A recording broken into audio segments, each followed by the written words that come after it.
Hi, welcome to Arkintel. A single ruling in Luxembourg may have just changed how Europeans get paid. Europe's top court has confirmed that Brussels can shape wage setting, not directly, not loudly, but quietly, structurally, and permanently. For the first time, national pay is no longer entirely national. And the consequences won't stop at payslips. Raising wage floors in the East could accelerate convergence, but also wipe out the cost advantage those economies depend on. In wealthier states, already above 1800 euros to even 2600 euros, the pressure may push wages higher still. A reform sold on protection could just as easily spill into prices, competitiveness, and political backlash. So here's the question. Did the EU move toward fairer pay, or did it open the door to a crisis Europe isn't ready for?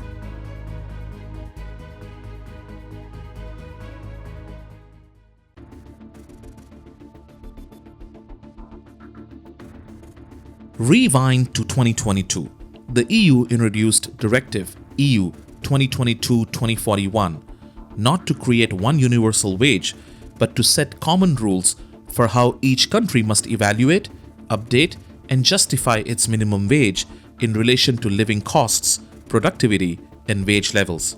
By 2025, 22 out of the 27 EU states were operating statutory minimum wages, while Denmark, Sweden, Finland, Austria, and Italy continued to rely solely on collective bargaining without a legally set floor.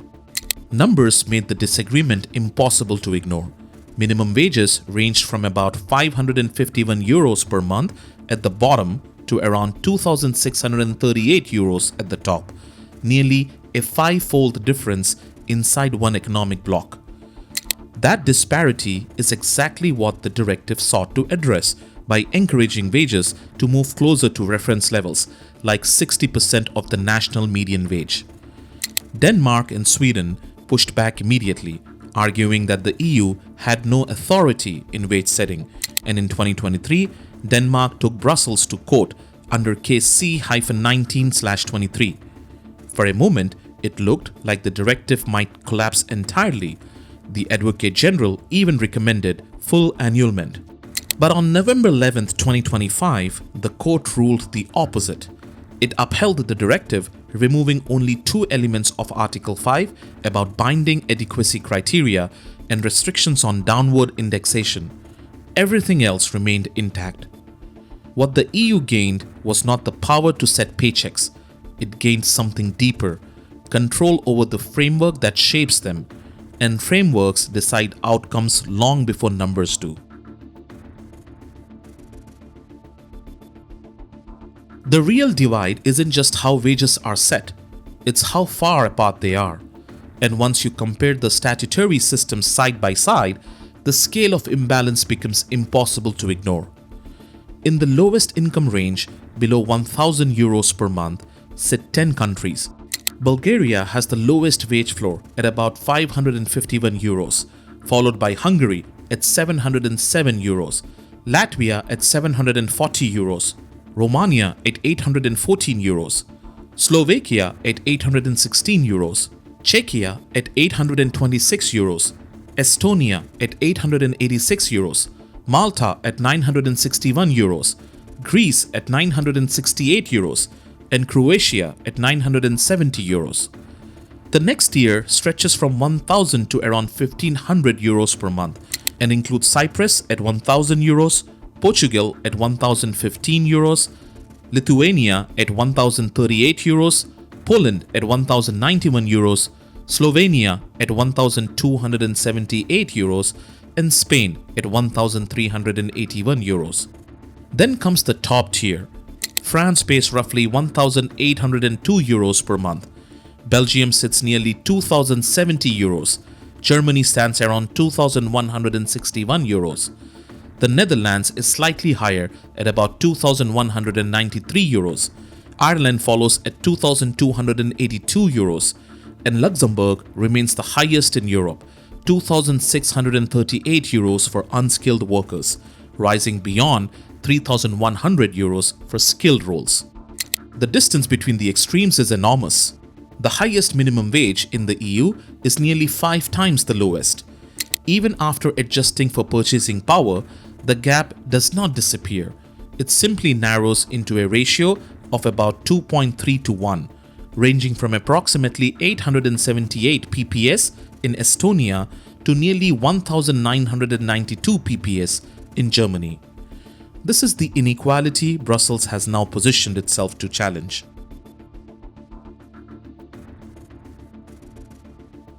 The directive doesn't set one wage for Europe. It does something more strategic. It forces every country with a statutory minimum wage to justify its wage floor using measurable factors like cost of living, wage levels, productivity, and purchasing power.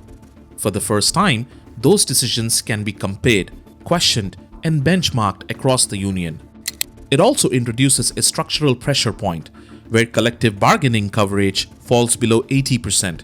Governments must create action plans to lift it.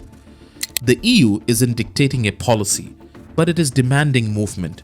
And the wage adequacy is now backed against reference points such as 60% of the median wage or 50% of the average wage. These benchmarks aren't legally binding, but they operate like a scoreboard. No government wants to appear at the bottom of it, especially when wages become political. In Europe, soft guidance has a way of becoming hard expectation.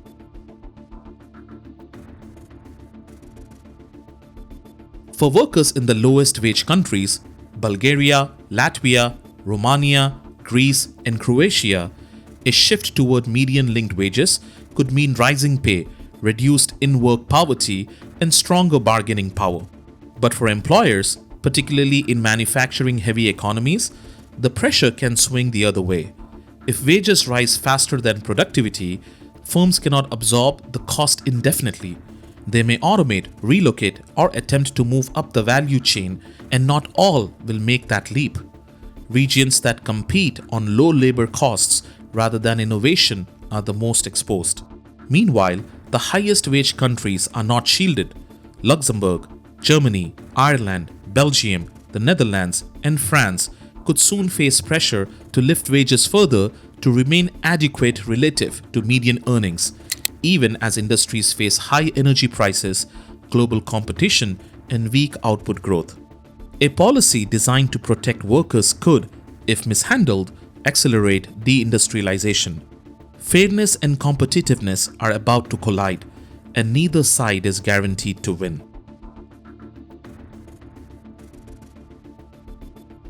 The court did not give Brussels the power to set wages. It gave it something more lasting: the ability to evaluate, compare, and pressure wage decisions through monitoring and benchmarks. That authority will influence policy in 27 capitals for years to come. If the directive succeeds, wage floors rise in the East, bargaining strength grows in the West, and the income gap narrows across the single market.